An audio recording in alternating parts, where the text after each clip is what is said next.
వక్రతుండ మహాకాయ సూర్యకోటి సమప్రభ నిర్విఘ్నం కురు మే దేవా సర్వకార్యేషు సర్వదా. గురుబ్రహ్మా గురుర్విష్ణు గురుర్దేవో మహేశ్వరః గురు సాక్షాత్ పరబ్రహ్మ తస్మై శ్రీ గురువే నమః. ఓం శ్రీ సాయిరామ్. ఓం అవధూత చింతన శ్రీ గురుదేవదత్త జయ. ఓం శ్రీ అక్కల్కోట స్వామి సమర్థ లీలామృతము 39వ అధ్యాయము. గురుదేవ, శ్రీ స్వామి సమర్థులు అనేక మందికి వారి వారి సాధనలలోని లోపాలను తొలగించి గురువులకే గురువైనారని చెప్పుకుంటారు కదా. అలా వారిని సేవించి యోగులుగా మహాత్ములుగా అయిన వారి కథలను తెలుపండి అని విద్యాసాగరుడు ప్రార్థించగా శ్రీ నిత్యానంద యోగి మందహాసము చేసి, విద్యాసాగర, ఇప్పటి వరకు శ్రీ స్వామి అనుగ్రహమును పొందిన రాజులు, సాధారణ భక్తులు, పండితులు, కీర్తనకారులు, జంతువులు మున్నగు వారి కథలను చెప్పుకున్నాము. ఇక యోగులు మహాత్ములు శ్రీ స్వామి కరుణకు పాత్రులై వారి శిష్య పరమాణువులైన వారిని గురించి తెలుపుతాను వినుము అని శ్రీ స్వామి సమర్థులను మనసున తలచి, దేవాదిదేవ సద్గురు మౌళి, నీ లీలలు అనంతములు. నీవు స్వయం ప్రకాశకుడవై ఈ ప్రపంచాన్ని సృష్టిస్తూ పాలిస్తూ సంహరిస్తూ ఉంటావు. అనేక కార్యములకు కారకుడవైన నీవు ఆయా కార్యములను చేయునప్పుడు ఆయా పేర్లతో వ్యవహరించబడుచూ ఉంటావు. అజ్ఞానులైన వారు నిన్ను బ్రహ్మయని, విష్ణువని, రుద్రుడని వేరువేరుగా గుర్తిస్తుంటారు. కానీ మహానుభావ, శరీరమున కర చరణాలు వేరు కానట్లు ఈ భూతజాలమంతా నీవే. గురుడవు నీవే, శిష్యుడవు నీవే. గురువుగా అజ్ఞాన లక్షణములను పారద్రోలి జ్ఞానాన్ని ప్రబోధం చేసేది నీవే. అజ్ఞానమును వదిలి జ్ఞానమును పొంది శిష్యుడవు నీవే. గురువు వేరని శిష్యుడు వేరని భావించడం అజ్ఞాన లక్షణం. అనేక జన్మల పుణ్యఫలం వలన గురువు లభించిన భేదబుద్ధి వలన తన గురువు వేరని, ఈ గురువు వేరని భావిస్తుంటారు. ఆ గురువుల ఆకారాలు ఎన్ని ఉన్నా అందులో పనిచేయు సద్గురుడవు నీవేనని గుర్తించరు. కర్మతంత్రం పట్ల అభిమానము గలవారు అఖిలాండేశ్వరుడైన నీ తత్వాన్ని గ్రహించలేరు.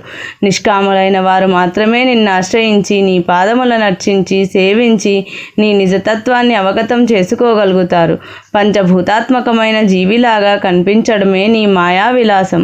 మమ్ములను ఉద్ధరించడానికే జననము మరణము లేని నీవు ఈ మానుష శరీరాన్ని ధరించావు.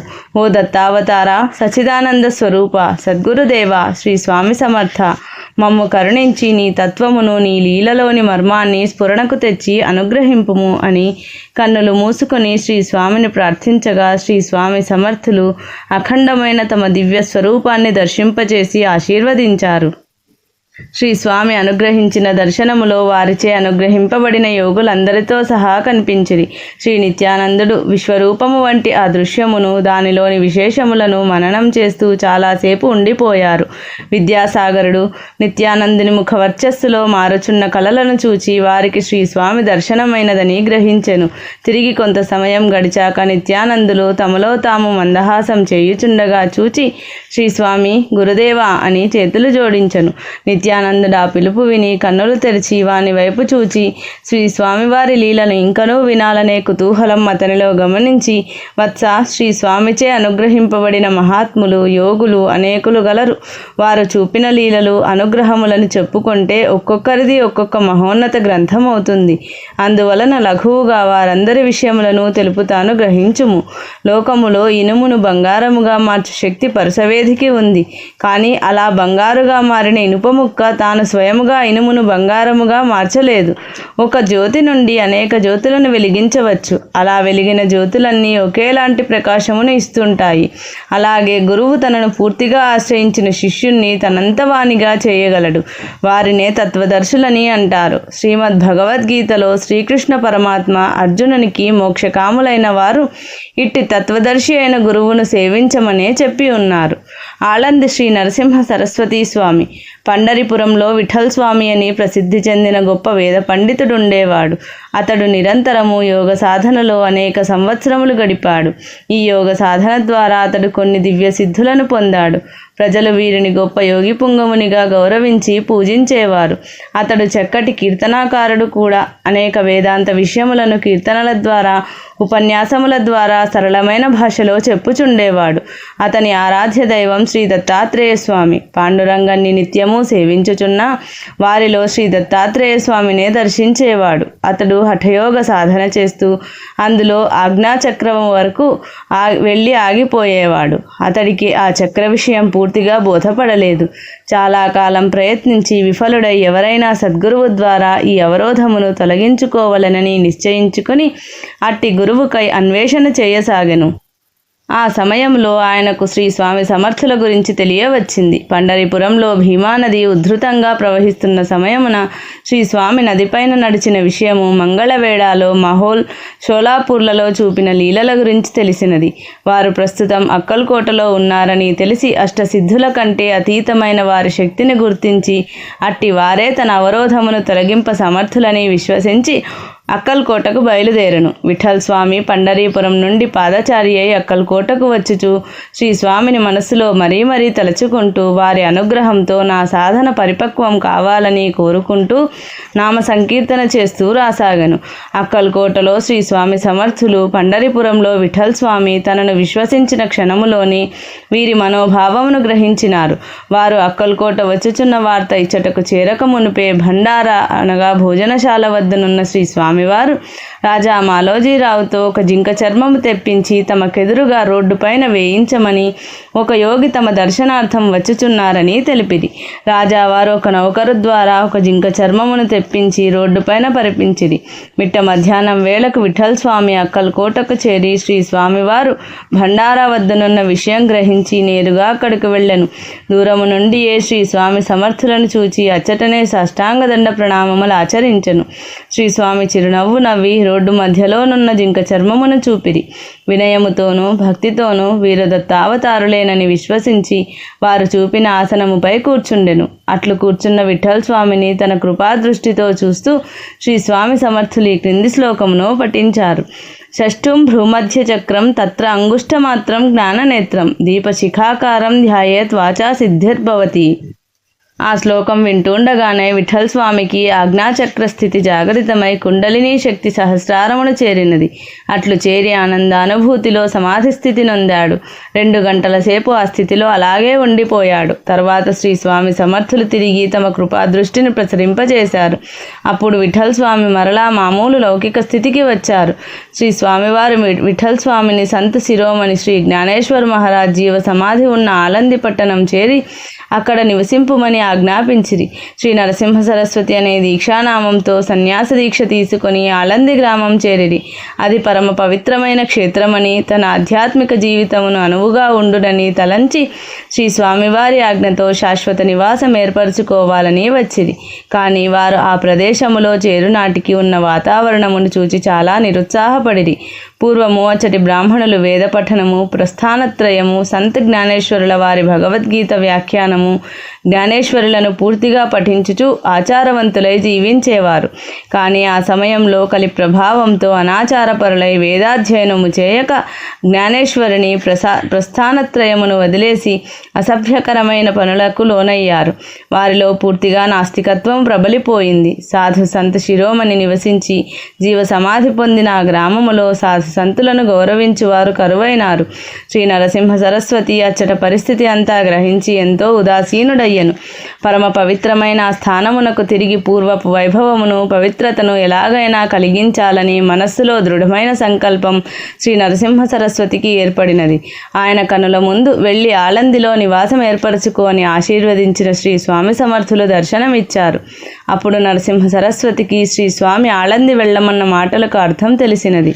ఆ కార్యక్రమమును నిర్వర్తించుటకై జనులను ఆకర్షించి మంచి మార్గములో పెట్టుటకు గాను మొట్టమొదట ఆ బ్రాహ్మణులందరినీ పిలిచి తన దివ్య శక్తితో వారికి షడ్రసోపేతమైన విందును ఇచ్చారు. దానికి చాలా ఆనంద పారవశ్యులైన ఆ బ్రాహ్మణులు వారి దివ్యశక్తికి ఆకర్షితులై వారి యందు సదభిప్రాయమును ఏర్పరచుకొనిరి. భోజనానంతరము శ్రీ నరసింహ సరస్వతి వారందరినీ సమావేశపరిచి, ఆర్యులారా, ఇది అతి పవిత్రమైన క్షేత్రము. శ్రీకృష్ణావతారులైన శ్రీ జ్ఞానేశ్వర మహారాజ్ జీవించి జీవ సమాధి పొందిన ప్రదేశము. మీ పూర్వీకులు శ్రోత్రియ బ్రహ్మనిష్ఠులై వారిని సేవించి ప్రఖ్యాతి పొందినారు. అటువంటి వారికి వారసులైన మీరు అనాచారవంతులై జీవించుట తగదు.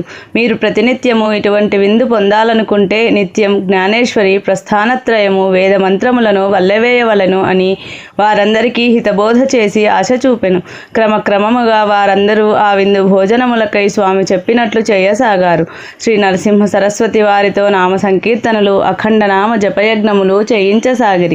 అంతేకాదు, చక్కగా చేసిన వారికి అనేకమైన ఆకర్షణీయమైన వస్తువులను తమ యోగశక్తితో సృష్టించి ఇవ్వసాగిరి. ఈ విధముగా ఆకర్షితులైన గ్రామంలోని బ్రాహ్మణులు మొదట శ్రీ నరసింహ సరస్వతి స్వామివారి సంతృప్తి కోసం మాత్రమే పవిత్ర గ్రంథపఠనము, వేదమంత్రములు వల్లించుట, నామ సంకీర్తనములు చేసిన శ్రీ స్వామి సమర్థుల ఆశీర్వచనం చేత, నరసింహ సరస్వతి సంకల్ప బలం చేత, పవిత్ర గ్రంథముల పఠనం చేత వారిలో క్రమక్రమంగా భక్తి బీజములు నాటుకుని సంప్రదాయబద్ధులైరి.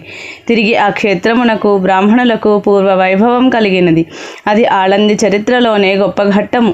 శ్రీ నరసింహ సరస్వతి కొంతకాలమునకు ఆళంది గ్రామమున అందరూ సనాతన ధర్మపరులైన తరువాత తిరిగి అక్కల్కోటకు శ్రీ స్వామి సమర్థుల దర్శనార్థము వెళ్ళిరి. ఆ సమయంలో శ్రీ స్వామి సమర్థులు రామాలయములో తమ శిష్యులతోనూ భక్తులతోనూ కూర్చొని ఉన్నారు. అక్కల్కోట పొలిమేరలో శ్రీ నరసింహ సరస్వతి ఉండగానే ఇచ్చట శ్రీ స్వామి ఎటో చూస్తూ ఎవరినో ఉద్దేశించి మాట్లాడినట్లు గట్టిగా, ఏమిటి, నీవు ఇంకా ఆ టక్కులాడిని వదల్లేదా అన్నారు. అచ్చట ఉన్నవారికి ఆ మాటలు ఎవరిని ఉద్దేశించి అన్నారో అర్థం కాలేదు. కొద్దిసేపటికి శ్రీ నరసింహ సరస్వతి స్వామివారి సమక్షంలోనికి వస్తూనే నమస్కారం చేస్తూ, మహారాజా, సద్గురుమౌళి, నేనందుకు సిద్ధంగానే ఉన్నాను. కానీ అందులకు మీ కరుణాకటాక్షం అవసరం. ఆ సిద్ధులను ఈ క్షణంలోనే వదిలివేస్తాను అన్నారు. శ్రీ స్వామి చిరునవ్వు నవ్వి ఆశీర్వదించిరి. సేవకులతో నేల మీద ఒక పులి చర్మము పరచమని ఆజ్ఞాపించారు. శ్రీ నరసింహ సరస్వతిని దాని మీద ఆసీనులు కమ్మనిరి. శ్రీ నరసింహ సరస్వతి అచ్చట ఆసీనులై శ్రీ స్వామితో అనేక ఆధ్యాత్మిక చర్చలను చేసి తన సందేహములను తీర్చుకొన్నారు. చాలా సమయము శ్రీ స్వామి సన్నిధిలో గడిపి శ్రీ స్వామి ఆశీర్వచనములను తీసుకొని తిరిగి ఆళందికి చేరిరి. ఆళందిలో ప్రతిరోజు ఇంద్రాణి నదిలో స్నానం చేసి అనుష్ఠానమును చేసుకొని మధ్యాహ్నం గ్రామములో భిక్ష చేసి నిరంతరం శ్రీ స్వామి నామజపముతో గడిపేవారు.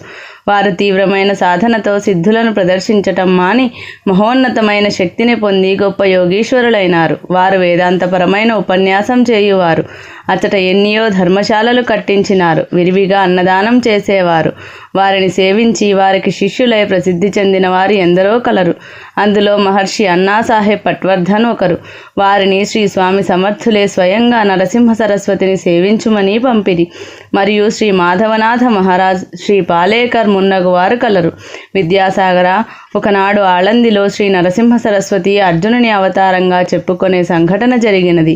ఆళందిలో ప్రతి సంవత్సరం జ్ఞానేశ్వర మహారాజ్ వారి రథోత్సవం జరుగుతుంది.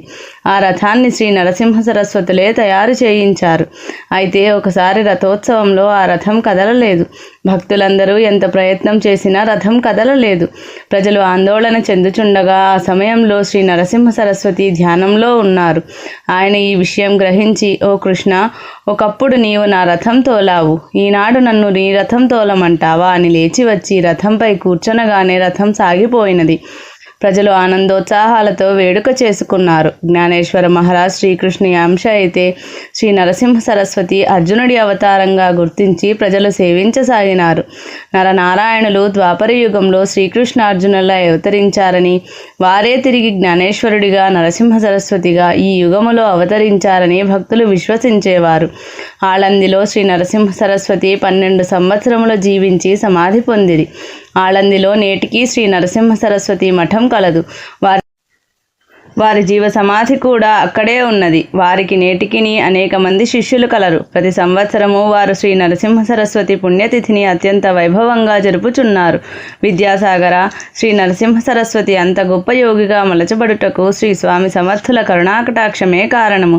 తొలుత చెప్పుకొన్నట్లుగా ఒక పరంజ్యోతి మరొక జ్యోతిని వెలిగించును, అదియు మరి ఒక జ్యోతిని వెలిగించును. ఇది సహజ సిద్ధమైన సామర్థ్యము. అటులనే ఈ గురు శిష్య పరంపర సాగిపోవుచుండును అని నిత్యానందులు తెలిపి, నాయన ఇట్లు శ్రీ స్వామి వెలిగించిన మరొక జ్యోతిని గురించి చెప్పుకొందాం అని చెప్పసాగిరి.